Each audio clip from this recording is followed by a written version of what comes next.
Good morning, good afternoon, good evening, everybody, depending on where you are. A warm welcome to this session on BRICS and the global economy. We have a great panel before us, and I think it's going to be an exciting discussion. I'm not going to take too much time before I call upon the speakers. I just wanted to say that, the pandemic has had, of course, a devastating effect on the global economy. And there have been various institutions, global institutions, that have tried to shore up the economy, the global economy. There have been domestic institutions, domestic governments, NGOs that are doing their bit within their countries. And some of them have been successful. Of course, we need a long way to go. And the question is, in this panel that we're going to discuss, is what can the BRICS do to help their respective economies and the bloc and the global economy? And, I thought the best way to kickstart this discussion is to try and take you back to 2003, when actually the acronym BRICS, which did not include South Africa at that time, but subsequently has included South Africa at the time. What was the percentage of, let's say, the G6 economies GDP that was represented by BRIC? And as it turned out, it was about less than 15%, about 13.5%. And about 2 decades later, in 2020, if you did the same calculation, it actually comes out to be a stupendous 55% of the G6 economies.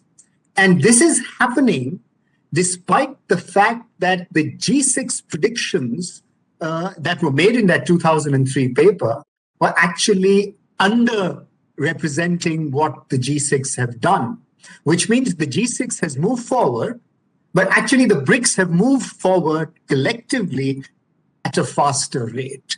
And within the BRICS countries, of course, we know that China has outperformed every other country in the sense that since 2003, there's been a more than 100% increase in its GDP. I'm not talking about GDP per capita, I'm just talking about GDP. And India has also done better than predicted. And we were thinking at that time that, the 2003 forecast of the BRICS performance was perhaps an overestimate, and how a lot of us used to think, but I think how wrong we've been. The BRICS performance collectively has been better than the performance of other countries. So the question that we are putting to the panelists here is, what role can the BRICS economies, including South Africa, play not only in their respective recoveries, but also for the recovery of the global economy? That's the central question.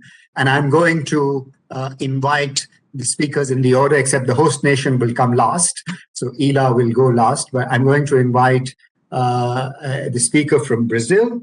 And may I request Dr. Marcelo Jose Braga Nonenberg, who's a researcher at the Institute of Applied Economic Research, IPEA, in Brazil, for his opening remarks. And could you, Doctor, keep your remarks to 5 minutes?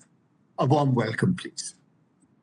Well, as you say, good afternoon and good evening to everybody. I think I'm the only one who is still in the morning. Well, as we all know, pandemic has profoundly affected the world economy and in international trade. Fortunately, the impact has been much smaller than initially predicted. I remember by around May last year, the most pessimistic forecasts from WTO were terrible, minus 30% or minus 20%. I don't remember exactly.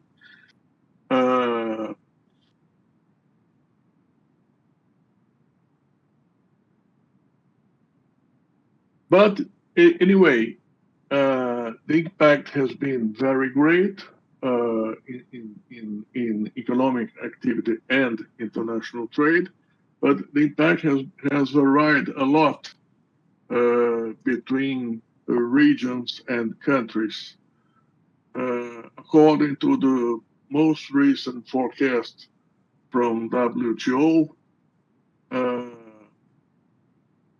in global terms, the trade volume has decreased around 5% last year, but is increasing 8% this year. So it will recover more than it has been negatively affected. The impact has varied a lot between countries and regions. For instance, North America and Europe have been more affected than South America, the former Soviet Union, and Asia. And so, of course, these regions will recover faster than the other ones. And it is expected to next year to trade volumes to resume to the pace seen in the last years. So, thanks to many actions developed by governments around the world, also by the vaccination, which has been the most powerful tool to fight pandemics. And we must remember that India, China, and Russia have been a very important role in this issue. But my point is, the impact has not been only in the volume of trade. I think there are more lasting impacts that we should consider. It has also a very big impact on globalization in more general terms. Of course, this reaction to globalization has not started last year. We can see the first signs just after the economic crisis of 2007 and 2008, when trade has started increasing at a slower pace than the world GDP. Also, Trump government has initiated a trade war with China, which has increased protectionism, not only in United States and China, but also in many other countries, in Canada, in Europe. And there is no important signal that the Biden government will change substantially this issue. So this is and I think that pandemics has impacted also this trend. We are hearing now many people talking about decreasing global value chains, and attacking the fragmentation of production, which has been the most important tool to increase in global trade in the last, 30 years. And people talk about bringing back home parts of the supply chains, in Europe, in North America, and around the world. We also hear changing the term coined firstly in Japan, the just-in-time delivery to the just-in-case economy. We must be more protective. So some countries are talking about replacing foreign inputs by domestic inputs to avoid exposure to other foreign shocks, other pandemics, or other foreign shocks of any kind. But this is not, many studies show that this wouldn't be a very smart policy.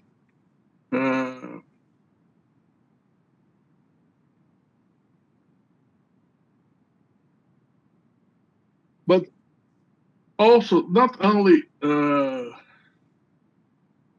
the supply chains are affected, but we also see a more important decoupling of the world. And this concerns me a lot because we have seen from many years very bigger integration of the world economies, which has benefited not only developing economies, but also developed economies in a bigger sense.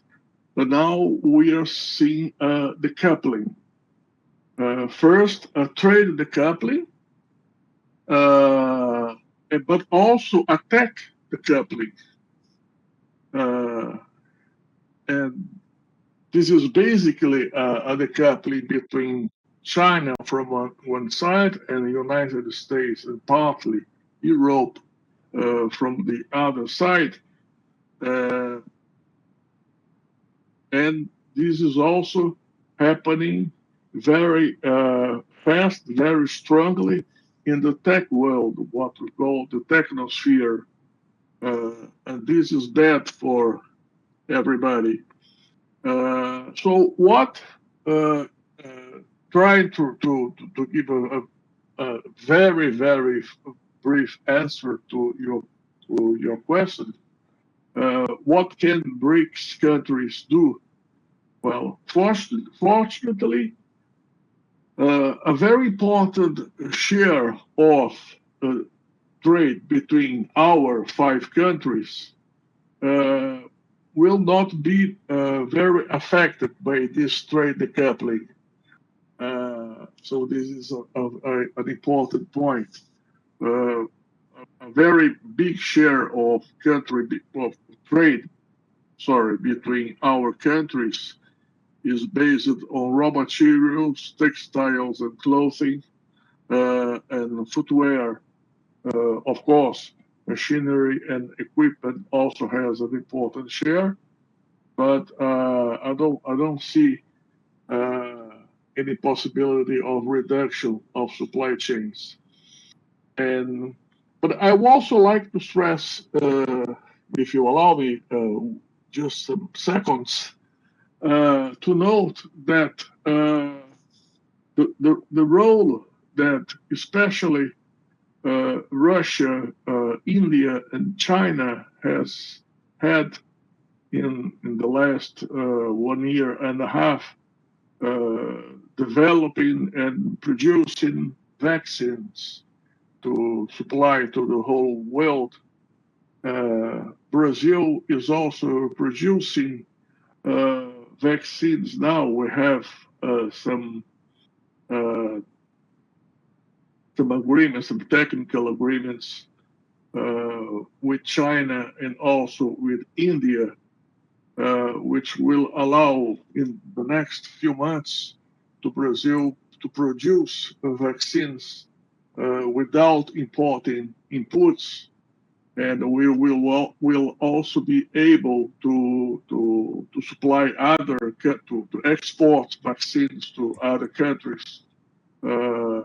So I think I'm sorry, but I don't know the exact situation in South Africa. But I think that this has shown that our countries may have a very important role in the years, in the next years, in all this fight against pandemics, producing not only vaccines, but also medical supplies and pharmaceuticals. India is a very important producer of pharmaceuticals. Thank you, Dr. Nonenberg. Thank you. Let me now, you've made some important points. We'll come back to those during the discussion. Let me now invite Dr. Mikhail Golovnin, first Deputy Director of the Institute of Economics of Russian Academy of Sciences, better known as RAS in Russia. Dr. Golovnin, you have 5 minutes. Thank you very much. Thank you. Hello, everyone. And thank you, Dr. Nonenberg, for you starting with trade issues. So I will focus mainly on macro and financial issues. So now there is a growing optimism towards so-called rapid recovery.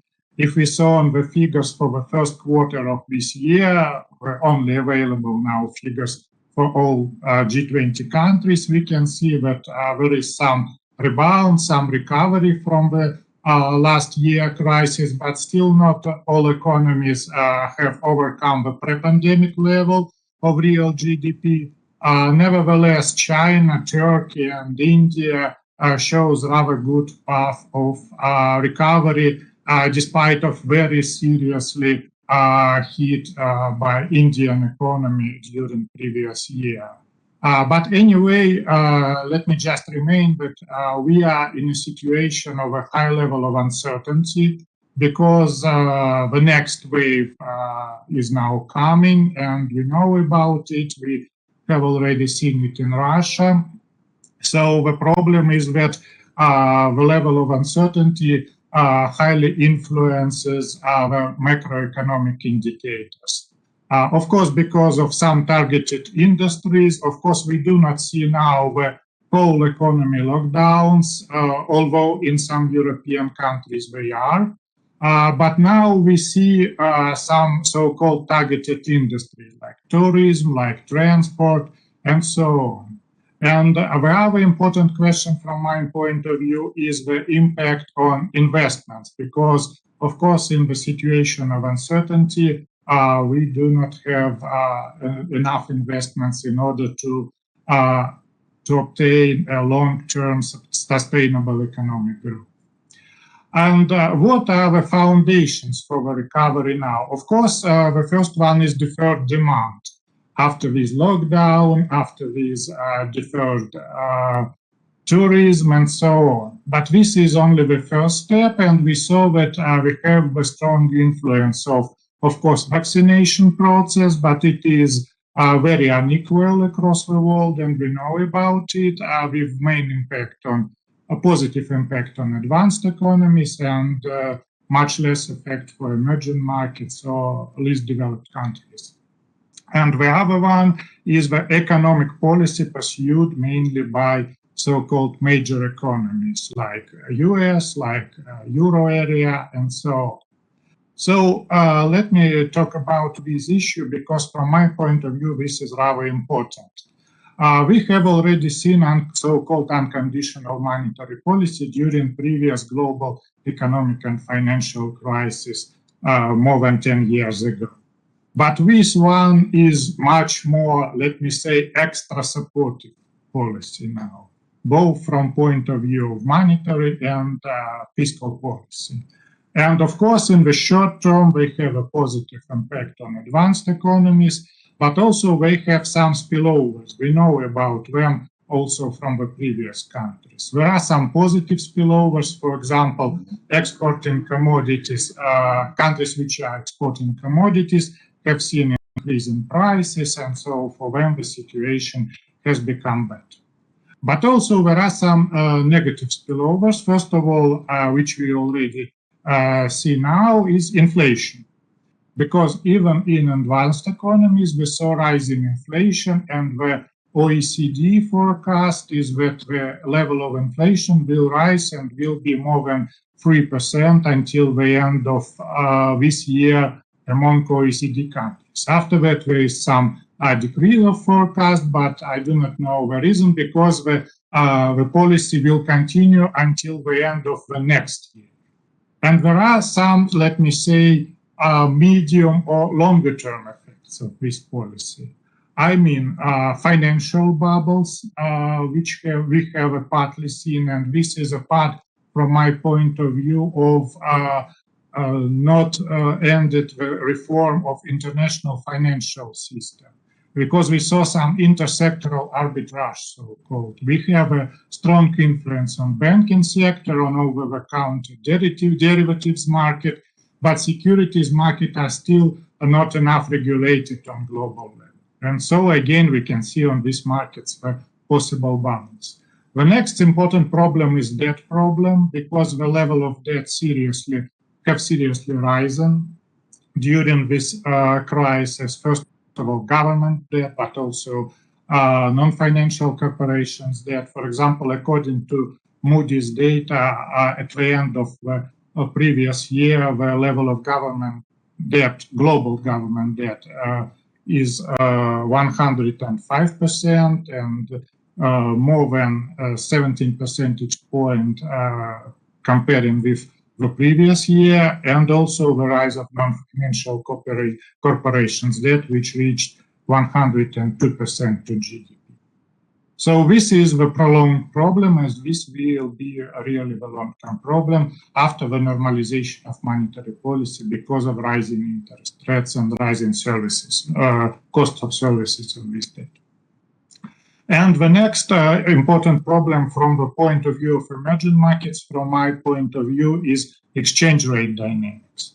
Because all of our countries are heavily dependent on their exchange rate, and we somehow try to regulate them either directly or indirectly. But anyway, of course, it is also a part of a debt problem, because a large part of debt is denominated in foreign currency. So this problem is still active.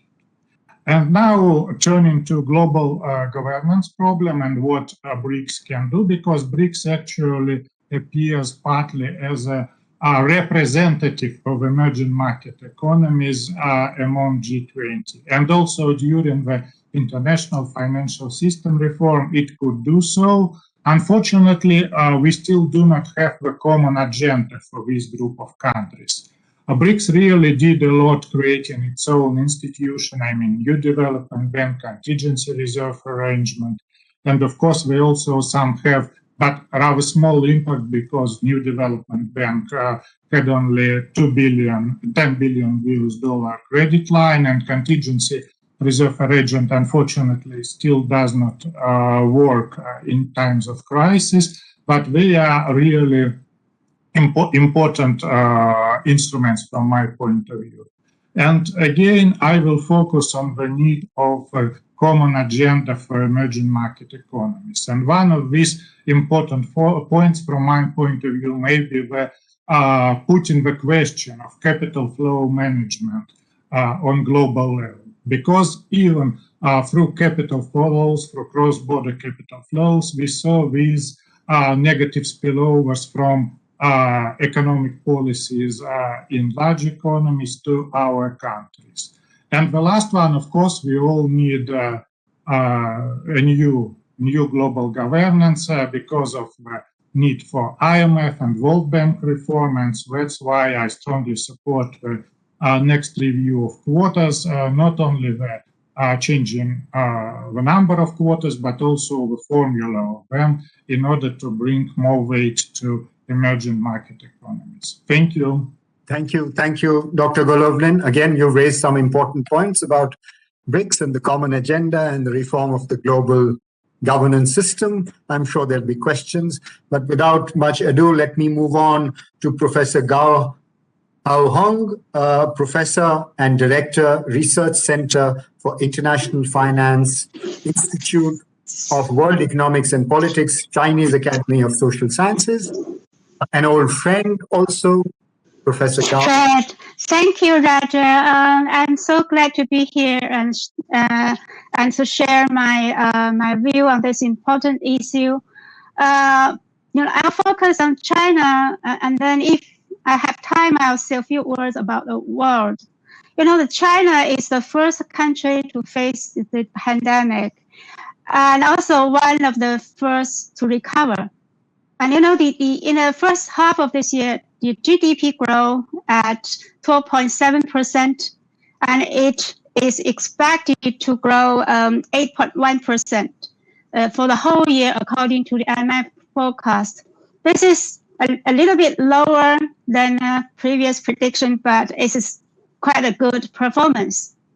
As for a policy response, I think it is important to mention that when the pandemic started, China had already been on a slower growth trajectory since 2010. And the outbreak also coincided with the ongoing shift of the economic structure from the investment-driven to consumption-driven and service-led economy. And more importantly, there is still a bitter memory of the last stimulus in response to the global financial crisis in 2008. So I think that the authorities are very mindful and try to take balanced act to revive the economy and at the same time to avoid unwanted consequences, such as debt accumulations, over leverage, and financial instability domestically. So going forward, I think the big challenge is to keep growth momentum. The recurring waves of the infection right now actually are very likely to weight on the economy. And more importantly, the current growth actually is driven by export and investment, which is the old model China pursued in the past. And the domestic demand is very weak. And this matters because consumption has been a key driver for China's GDP growth since 2013. And there is a worry that the weak household consumption could be a major scarring effect of this pandemic due to the decline of house income and also the rise of savings for fear of uncertainties. And also it will take time to recover. There is also need for more policies to give a push. So above all, I'm cautiously optimistic about the economy as there are uncertainties and repercussions ahead. But there are also, coming along with both challenges and opportunities. And for global recovery, I think my concerns first is still the virus. We are still in a race of, virus infection and vaccine rollout, and there is no clear winner. And second, I think the fragility of recovery, because as the recovery actually is broadly in sight, it is reasonable to be optimistic, but there are still a lot of divergent forces standing in the way. And third, policy spillover. I think the Macro just mentioned about the good and the bad. I just want to emphasize that as the market now all eye on the Fed moves, the emerging economies are nervous about the spillover effects. And the classic dilemma, the economists discuss, never go away. And it could be more apparent when the phasing out started. So for BRICS, I think the situation may differ in different countries, but the risks and the challenges are the same. I'll stop there. Thank you very much. Thank you, Professor Gao, for sticking to your time limit. May I now request Dr. Kagiso Pue, Senior Lecturer at the University of Witwatersrand in South Africa, for his remarks. 5 minutes, please. Dr. Pue. Thank you. Thank you very much, Chairperson, Program Director, and to colleagues as well. I think maybe briefly answering this question, one would state by saying, one can say we're in a state where we're all searching for markers of a post-COVID-19 globally recovered economy using different shapes and forms. And maybe a good place to start off is to ask, did we actually anticipate some of these shapes and forms going forward? I probably would like to turn maybe our audience to the Sanya Declarations of 2011, the Goa Declarations of 2016, and the Johannesburg 2018 declarations, which I think sort of had seeds of anticipating where the economy, global economy was going and where BRICS countries were going by speaking about a broad a need to have an inclusive growth, a need to depend on technology, and also a need to look at regional actors and forces which BRICS countries needed to focus on. But I think maybe what this today's session is also speaking about, and I think our previous speakers have also touched on, is the fact that we also need to be cognizant that things have changed in the global economy. Former partners, or what used to be termed Western, great Western states, such as the United States of America and the UK, are taking different pathways as to what they believe the post-COVID-19 global economy will look like. In this discussions you're hearing talks about, look, maybe we need to rethink about global supply chains, that it doesn't really make sense that you have to have all your, I think to use the term, eggs in one basket, i.e. to have all your eggs in Asia, and that maybe you need to shorten those supply chains. And I think this will have, look, a ramifications, especially for African countries who we've always believed the model is you do industrialization, you do manufacturing, and post that you go to become a middle economy. And that's clearly not the case anymore post 2019. So we need to maybe also ascertain what does that look like for BRICS countries, particularly ones like South Africa. Then there is the question of internal dynamics within BRICS countries. I think our colleague from Brazil rightly said, look, there's a lot happening, and he also was wondering what's happening in South Africa. We in South Africa asked the same question about our politics, where leadership has been shown to not be so great, i.e. due to the inequality within our own economies. And I think each and every BRICS country has something really to think and consider about in taking a foot forward globally. What does the home situation look like? And are we in a position to promise our own citizenry, look, some level of peace going forward if you want to play a more global role? And I think that is going to be a major question going forward, that if you don't look after your home, the near abroad becomes very fatal for most global citizens. Then I think there is a question of what can COVID-19 really show us about the future of the economy? Well, I'll put it to you that in terms of technology, I think the Johannesburg Declaration spoke about 4IR, basically the fourth industrial revolution or digitalization. We need to do more investment into this, but we really need to consider what are we going to be investing into as we move forward with this. And I think in that regard, maybe we need to also touch on the issues of agriculture going forward. As we shorten supply chains, there is going to be a question about how do we better use agricultural resources, and this includes things such as water in our different areas and regions. And I think that's going to be a major challenge going forward, because that's going to really require a lot of global leadership, and BRICS needs to show itself to be set apart from the previous regimes that have gone forward regarding that. And then I think comes the issue, which is a bit of a thorny issue for countries such as South Africa and Brazil and maybe others within the BRICS contingent, which is what do we do with the old fossil fuel regime? It's very nice to speak about we're living post the fossil fuel era, but many of our economies, especially here in South Africa, I'll speak for ourselves, where we have an abundance of coal, cannot simply just turn off that resource which is so needed for our economy. So I think there needs to be better thinking around this. Therein, I think maybe just giving this broad outline, as I understand it from the South African perspective, I've got maybe 3 recommendations as I finish off my 1 minute and 55 seconds of this introduction. Is I think we need to make better use of the National Development Bank. And here I agree with my Russian colleague, which is to say we all agree that the money is not enough, and I don't really see that situation changing going forward. But what we can do is be more strategic about it. And here I think I take the example of what the Chinese regime has shown us, that you need to pick winners. And as such, we need to ask ourselves, what can each and every BRICS country do, and what can they be a global leader in? Now, South Africa might not be a global leader in rolling out vaccines, but we can do maybe something else. And I think other partners need to think in the same line, that we cannot all be trotting down the same path. We need to pick what are we good at, and we need to stick in that regime.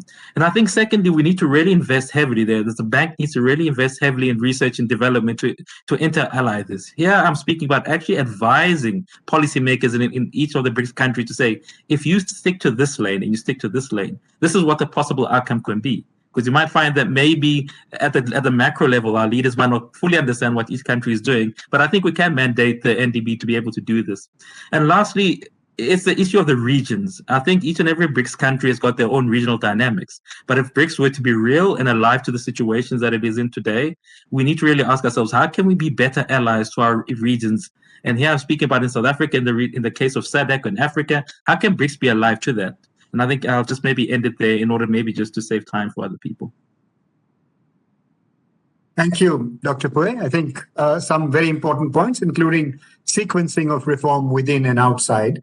Again, we should come back. The last speaker on this panel, but not the least certainly, my old friend Ila Patnaik, professor at the National Institute of Public Finance and Policy. Ila? Thank you, Rajat, and thank you very much. I'm very glad to be here.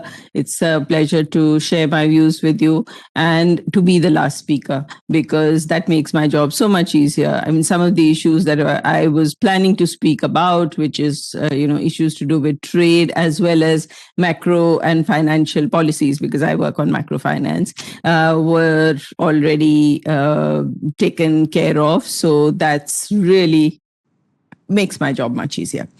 I would like to begin by sharing some of the experiences of India, which are actually common across other countries, and which from which we want to go forward to talk about how we can actually try to address the issue of the slowing of the post-COVID slowdown, as well as a bit of long-term looking forward. So just a very, preliminary, very short analysis of our experience has been that we had a very early lockdown first in the first wave of COVID that India saw. And then once we opened up, we got a very, very devastating second wave where there was a lot of human loss. Now, as we're opening up again, we are fearing a third wave coming, and there are predictions about whether it will be this month, whether it will be next month. But basically, we do see some numbers rising in some parts of the country. It's uneven. It's there in some parts of the country and not in other parts of the country. Now, governments across the world, including ours, have responded first with administrative measures, lockdowns, national lockdown, local lockdowns, COVID-related measures. We get fined if we are out not wearing masks, so ensuring COVID-appropriate behavior. So that's one stream of one pillar of response. The second has been, of course, the health sector, which is both vaccinations as well as trying to, and in our country, not just vaccinate people, but also try to produce vaccines, as well as curing or at least trying to organize adequate hospital care, adequate oxygen for COVID patients, and try to treat them to the best of our ability. The second stream, so that's one stream which is trying to tackle COVID. The second stream has been to tackle the other big problem, which is the loss of livelihood.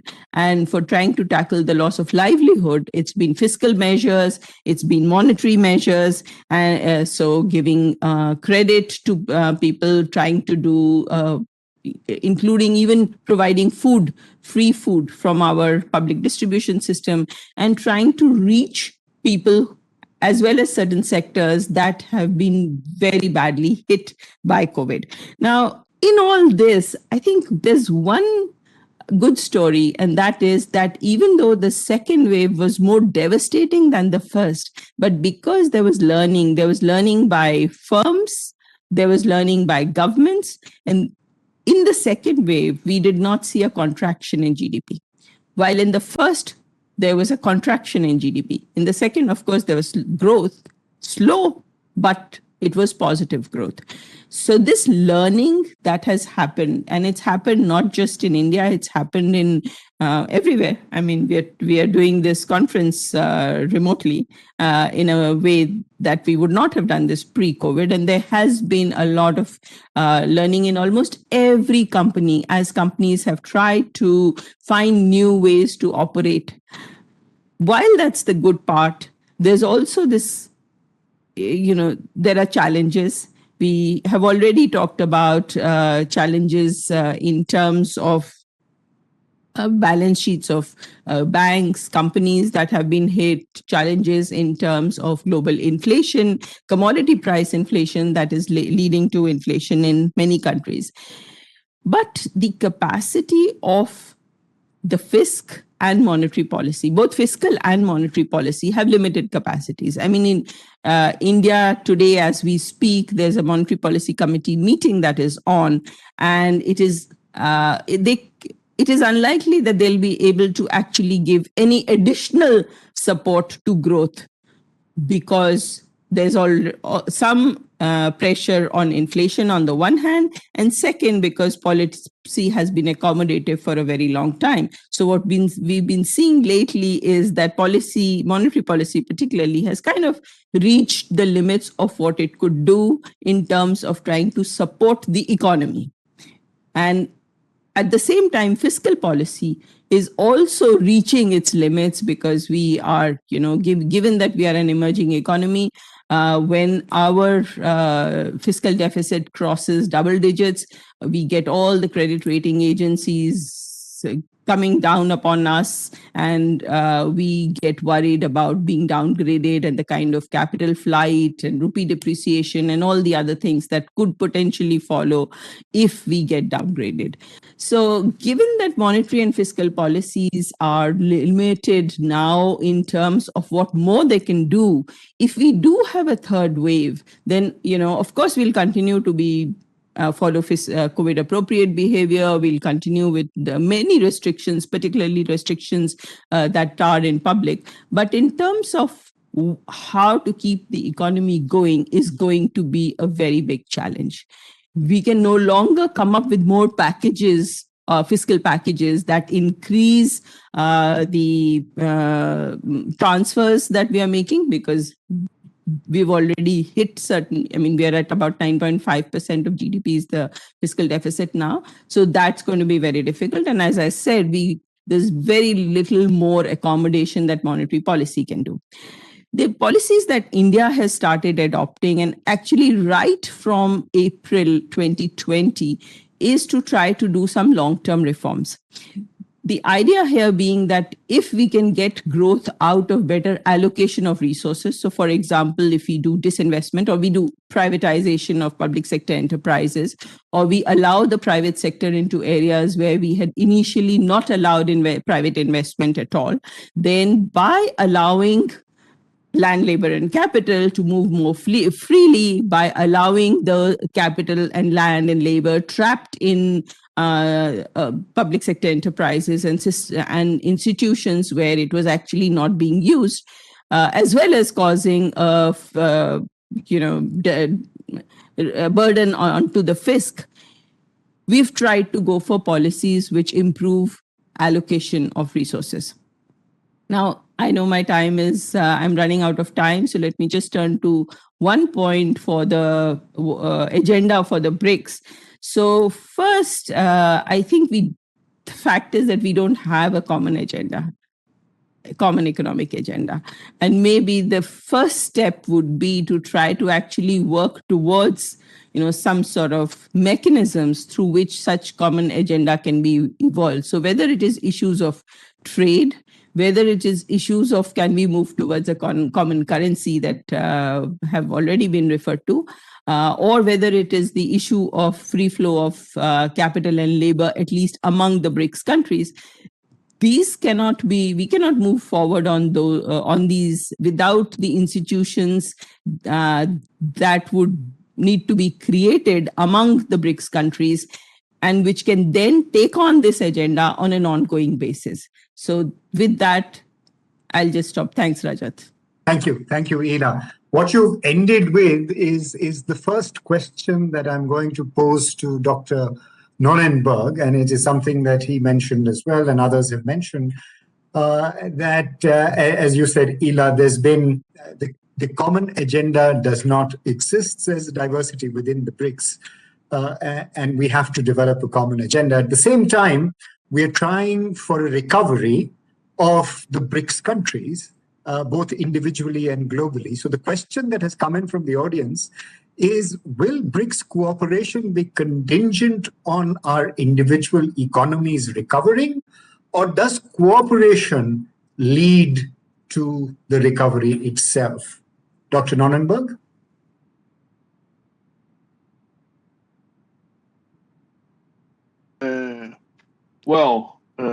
We must be aware that we have very different countries in very different situations. China is at one point of development, and Brazil, for instance, is in another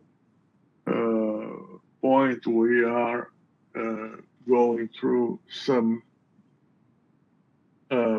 years of small growth, and I think that, of course, there is a field for cooperation between our countries, but this must be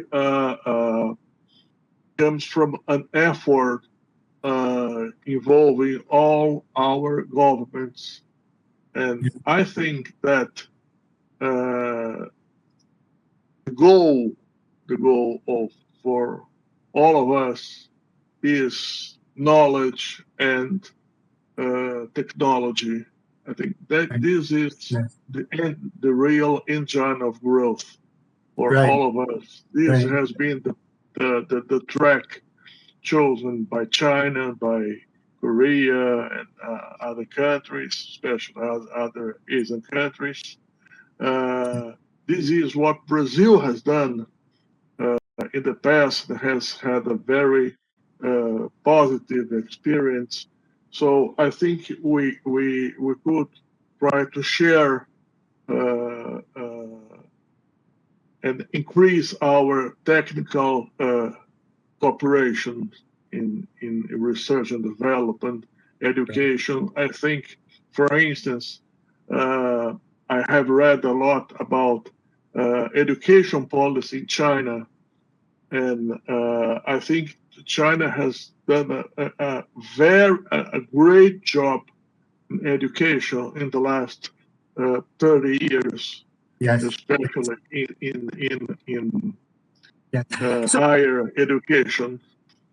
Yes, excellent. So, Dr. Poi, you made this point as well, which is the question that came in Dr. Nonnenberg saying that, we can get more cooperation if we governments come together, we cooperate on knowledge, technology exchange, etc. But you made the point, and this is what the question is asking, is do we wait for our individual economies to recover before we begin to cooperate, or will cooperation itself shore up the economies? Or is there a feedback effect in both of these?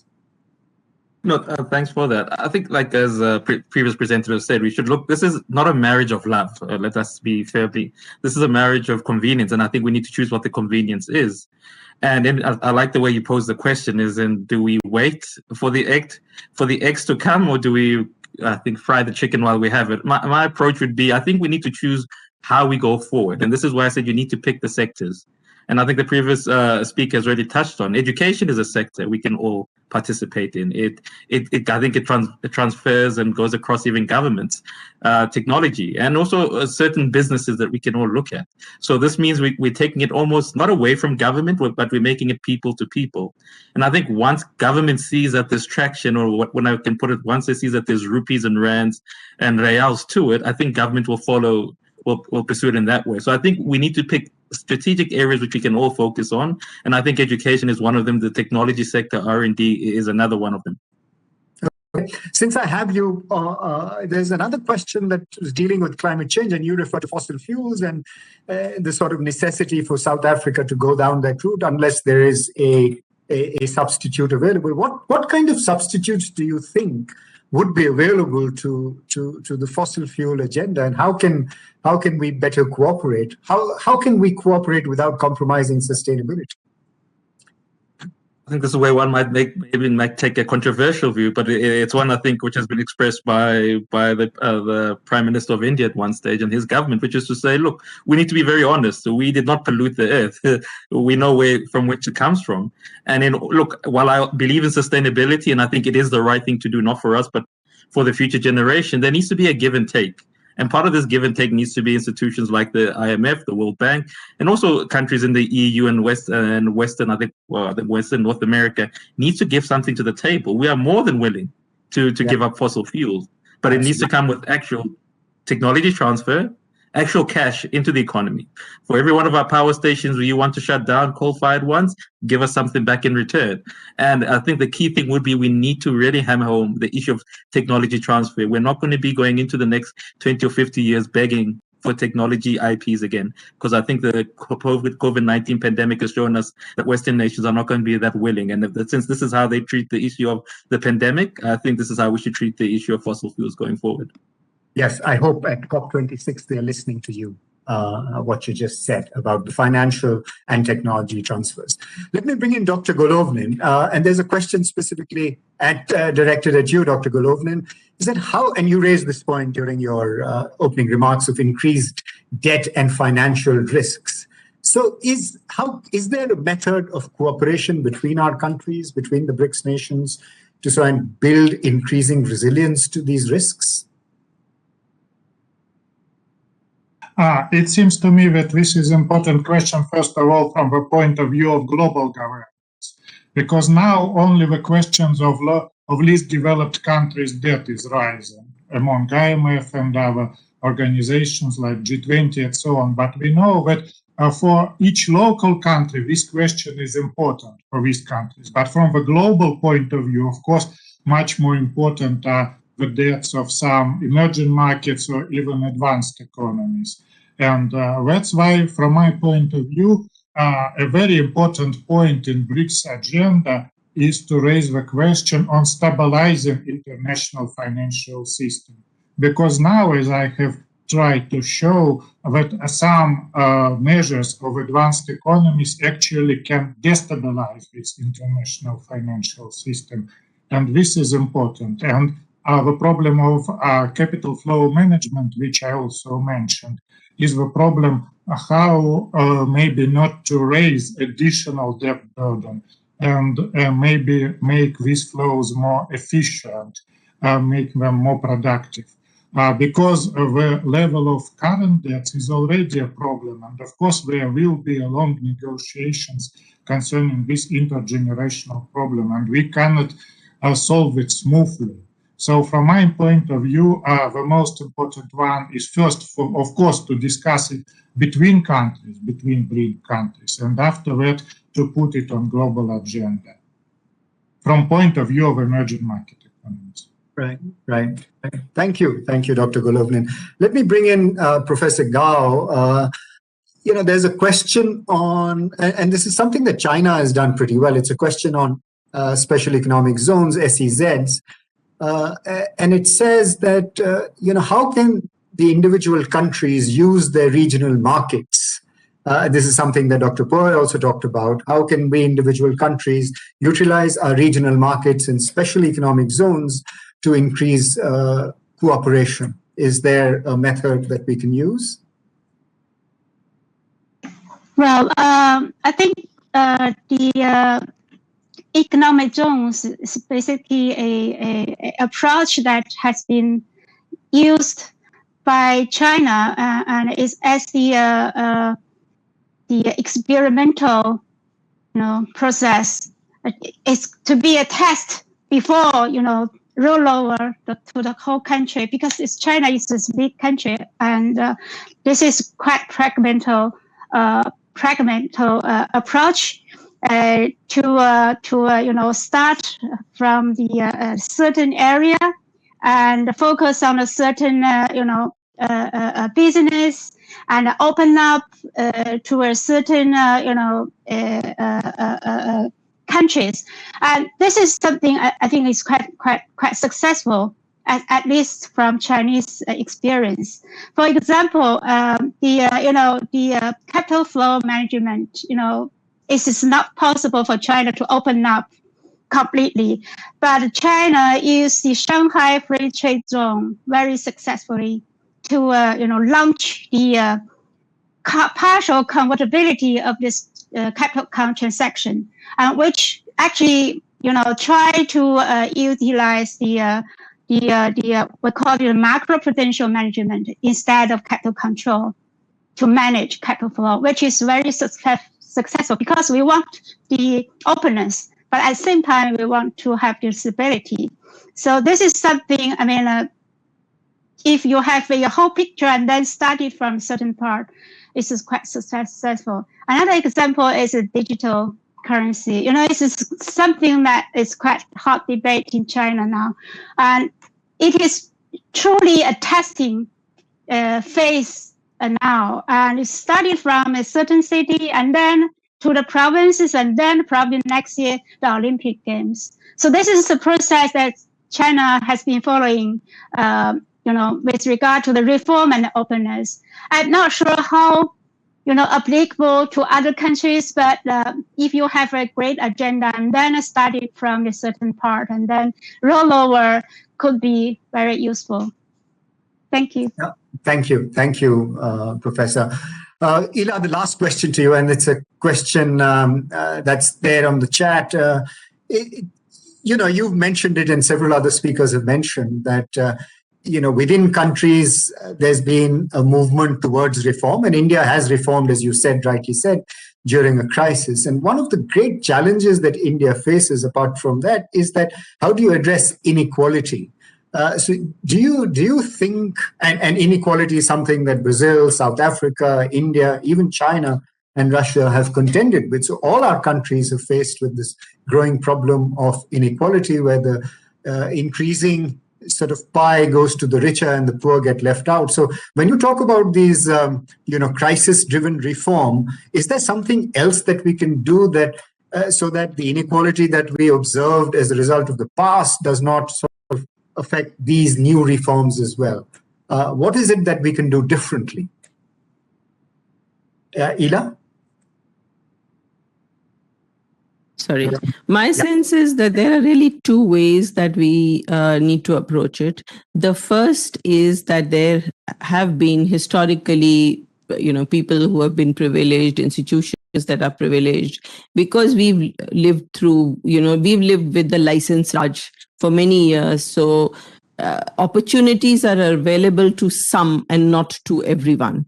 And the traditional way of inequality, which is tax people and redistribute, I'm not going to talk about that because that's a very long debated and too much debated subject. Our tax resources are limited, and so that is not going to really be the answer for us. I think the answer for us is to give equal opportunity and more opportunity to everybody.